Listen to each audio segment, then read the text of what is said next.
ನಾನು ನನ್ನ ಫ್ರೆಂಡ್ಸ್ ಮಂತ್ರಾಲಯ ಟ್ರಿಪ್ ಹೋಗಿದ್ದೇವೆ. ದೇವಸ್ಥಾನ ನೋಡಿ ಮಂತ್ರಾಲಯ ಟ್ರಿಪ್ ರಾಘವೇಂದ್ರ ಸ್ವಾಮಿ. ಹಾಯ್ ಫ್ರೆಂಡ್ಸ್, ಎಲ್ಲರಿಗೂ ನಮಸ್ಕಾರ. ನಾವು ಇವತ್ತು ನಮ್ಮ ಫ್ರೆಂಡ್ಸ್ ಜೊತೆ ನಾವು ಮಂತ್ರಾಲಯ ನಡೆದಿದ್ದೇವೆ. ಟ್ರಿಪ್ ಮಾಡ್ತಾಯಿದ್ದೇವೆ. ಒನ್ ಡೇ ಟ್ರಿಪ್ ಅಂತ ಹೇಳ್ಬೋದು. ಫ್ರೆಂಡ್ಸ್, ನೇಚರ್ ನೋಡಿ ಎಷ್ಟು ಸುಂದರವಾಗಿದೆ ನಮ್ಮ ನೇಚರು.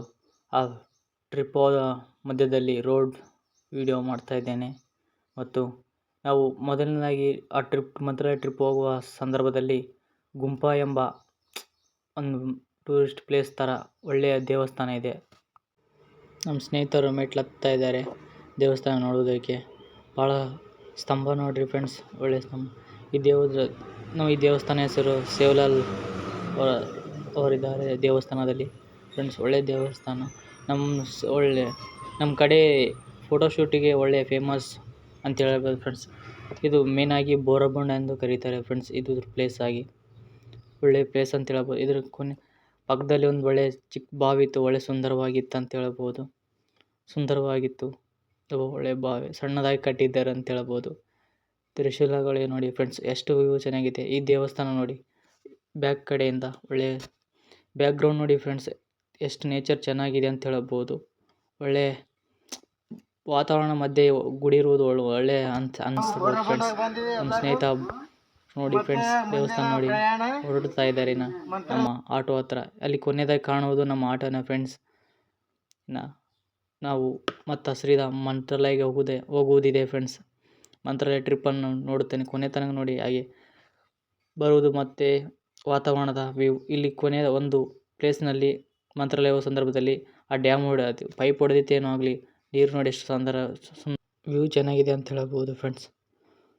ತದನಂತರ ರಾಯಚೂರು ರೋಡ್ ಫ್ರೆಂಡ್ಸ್. ರಾಯಚೂರಿನ ಪಕ್ಕದಲ್ಲಿ ಮಂತ್ರಾಲಯ ಇರುವುದು ಕಾರಣ ಅಲ್ಲಿ ಒಂದು ಬ್ರಿಡ್ಜ್ ಸರಿಯಾಗಿ ನೀರು ಹೋಗುವುದು, ಭಾಳಷ್ಟು ನೀರಿದೆ ಅಂತ ಹೇಳ್ಬೋದು. ಅದಂಥ ಬ್ರಿಡ್ಜ್ ಇನ್ನೂ ಕಟ್ಟುವುದರಲ್ಲಿದ್ದಾರೆ. ಇನ್ನೊಂದು ವಿಷಯ ಏನಪ್ಪ ಅಂದರೆ, ನಮ್ಮ ರಾಯಚೂರಿನಲ್ಲಿ ಇಂಥ ಬ್ರಿಡ್ಜ್ ಒಳ್ಳೆಯದಾಗಿದೆ. ಇದು ಸಣ್ಣದಾಗಿತ್ತು ಫ್ರೆಂಡ್ಸ್. ಆಟೋ ನಿಂದಿಸ್ಲಿಕ್ಕೆ ಕೂಡ ಟ್ರಾಫಿಕ್ ಜಾಮ್ ಆಗೋ ಸಂದರ್ಭದಲ್ಲಿ ಅಲ್ಲಿ ಕೊನೆಯದಾಗಿ ಸ್ತಂಭ ಗುಮ್ಮಿ ಥರ ಕಾಣುವುದು ನಮ್ಮ ರಾಯಚೂರು ವಿದ್ಯುತ್ ಉತ್ಪಾದನೆ ಮಾಡುವಂಥ ಗುಮ್ಮಿಗಳಂತ ಹೇಳ್ಬೋದು ಫ್ರೆಂಡ್ಸ್. ನಮ್ಮ ರಾಯಚೂರಿನಲ್ಲಿ ವಿದ್ಯುತ್ ಉತ್ಪಾದನೆ ಆಗುತ್ತೆ ಅಂತ ಹೇಳ್ಬೋದು ಫ್ರೆಂಡ್ಸ್. ಇವೇ ನೋಡ ಗುಂಬಿಗಳು ಅಂತ ಹೇಳ್ಬೋದು. ಇದೇ ನಮ್ಮ ವಿದ್ಯುತ್ ಉತ್ಪಾದನೆ ಮಾಡುವಂಥ ಕಾರ್ಖಾನೆ ಅಂತ ಹೇಳಬಹುದು ಫ್ರೆಂಡ್ಸ್. ಈ ಗುಂಬಿಗಳು ಸುಮಾರು 9 ಇವೆ ಅಂತ ಹೇಳ್ಬೋದು ಫ್ರೆಂಡ್ಸ್. ನಾನು ಎಣಿಸಿದ್ದೇನೆ. ಈ ಗುಂಬಿಗಳಿಂದಲೇ ತಾನೇ ನಮ್ಮ ಕರೆಂಟ್ ಉತ್ಪಾದನೆ ಆಗುತ್ತೆ ಅಂತ ಹೇಳ್ಬೋದು ಫ್ರೆಂಡ್ಸ್. ಇದರ ಬದಲಾಗಿ ನದಿ ದೊಡ್ಡದಾಗಿದೆ, ತುಂಗಭದ್ರಾ ನದಿ ಅನಿಸ್ಬೋದು. ಹೀಗೆ ಇದು ಒಂದು ಬ್ರಿಡ್ಜ್ ಎಷ್ಟು ಸರಿಯಾಗಿದೆಪ್ಪ ಅಂದರೆ ಬ್ರಿಡ್ಜ್ ನಿಂತು ನೋಡೋದಕ್ಕೆ ಸರಿಯಾಗಿ ಅನಿಸ್ತು ಅಂತ ಹೇಳ್ಬೋದು. ನಾವು ಮಂತ್ರಾಲಯ ಹೋಗುವ ಮುನ್ನ ಹನುಮಾನ್ ದೇವರ ಅವರ ಮೂರ್ತಿ ಕಾಣಿತು. ಅದನ್ನ ಮೂರ್ತಿ ನೋಡಿಕೊಂಡು ಬಳಿಕ ನಾವು ಮಂತ್ರಾಲಯ ಬಂದ ಬಳಿಕ ಇಲ್ಲೊಂದು ಸ್ನಾನ ಮಾಡ್ತಾರೆ ಮಂತ್ರಾಲಯದಲ್ಲಿ. ಈ ಮಂತ್ರಾಲಯ ಎಂಟ್ರಿ ಆಗುವುದು ಫ್ರೆಂಡ್ಸ್. ಎಂಟ್ರಿ ಕೊಡ್ತಾ ಇದ್ದೇವೆ ಫ್ರೆಂಡ್ಸ್. ಒಳ್ಳೆಯ ದೇವಸ್ಥಾನ ಅಂತ ಹೇಳ್ಬೋದು ಫ್ರೆಂಡ್ಸ್. ಬಹಳ ದೊಡ್ಡದಾಗಿದೆ ಅಂತ ಹೇಳ್ಬೋದು ಮಂತ್ರಾಲಯ. ಎಷ್ಟು ಇಲ್ಲೇ ನೋಡು ಫ್ರೆಂಡ್ಸ್, ಮಂತ್ರಾಲಯ ದೇವಸ್ಥಾನಕ್ಕೆ ನಾವು ಒಳಗಡೆ ಹೋಗೋದು. ಒಳಗಡೆ ಹೋಗ್ತಾ ಇದ್ದೀವಿ ದರ್ಶನ ಆಗುವುದಕ್ಕೆ. ಇಲ್ಲೇ ಎಂಟ್ರಿ ಆಗೋದು ಮಂತ್ರಾಲಯ ರಾಯರನ್ನು ಭೇಟಿಯಾಗುವುದಕ್ಕೆ, ದರ್ಶನ ಪಡೆಯುವುದಕ್ಕೆ. ಇದೆಲ್ಲ ಭೇಟಿಯಾಗುವುದಕ್ಕೆ ಅಂತ ಹೇಳ್ಬೋದು. ಇಲ್ಲಿ ಮೇನ್ ಹೋಗೋದು ಫ್ರೆಂಡ್ಸ್.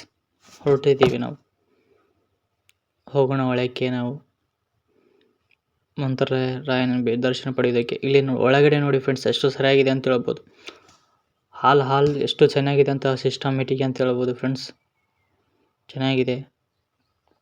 ಮತ್ತು ಎಷ್ಟು ದೊಡ್ಡದಾಗಿದೆಪ್ಪ ಅಂದರೆ ಭಾಳಷ್ಟು ದೊಡ್ಡದಾಗಿದೆ.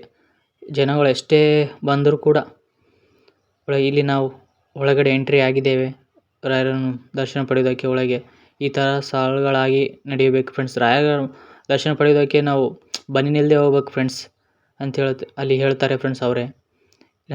ದರ್ಶನ ಪಡೆದು ನಾವು ಹೊರಗಡೆ ಬಂದೆವು. ರಾಯರನ್ನು ದರ್ಶನ ಪಡೆದು ಅವರ ಸ್ಕ್ರೀನಲ್ಲಿ ಕಾಣಿದೆವು. ನಮ್ಮ ಸ್ನೇಹಿತರ ಪೋಸ್ ಕೊಡ್ತಾ ಇದ್ದಾರೆ. ಅವರ ಬಳಿಕ ಇದು ರಾಯರ ದೇವಸ್ಥಾನ ಒಳಗೆ ಹಾಲಿದೆ ಫ್ರೆಂಡ್ಸ್. ಕೊನೆಯದಾಗಿ ನಮ್ಮ ಮಂತ್ರಾಲಯದ ಟೋಟಲಿ ದೇವಸ್ಥಾನವನ್ನು ನಾನು ವಿಡಿಯೋ ಮಾಡಿದ್ದೇನೆ ನೋಡಿ ಫ್ರೆಂಡ್ಸ್. ಈ ಥರ ಇದೆ ಅಂತ ಹೇಳಿರಿ ಫ್ರೆಂಡ್ಸ್ ನಮ್ಮ ರಾಯರ ದೇವಸ್ಥಾನ. ಈ ಪೇಂಟಿಂಗ್ ಮಾಡುವವರು ಯಾರು ತಮಿಳುನಾಡಿನಿಂದ ಬಂದಿದ್ದಾರೆ ಅಂದರೆ ಫ್ರೆಂಡ್ಸ್, ನಮ್ಮ ರಾಯರ ದೇವಸ್ಥಾನಕ್ಕೆ ಪೇಂಟಿಂಗ್ ಮಾಡುವವರು. ನೀವು ಮಂತ್ರಾಲಯಕ್ಕೆ ಹೋಗಿದ್ದಿಲ್ಲ ಅಂತ ಕಾಮೆಂಟ್ ಮಾಡಿ.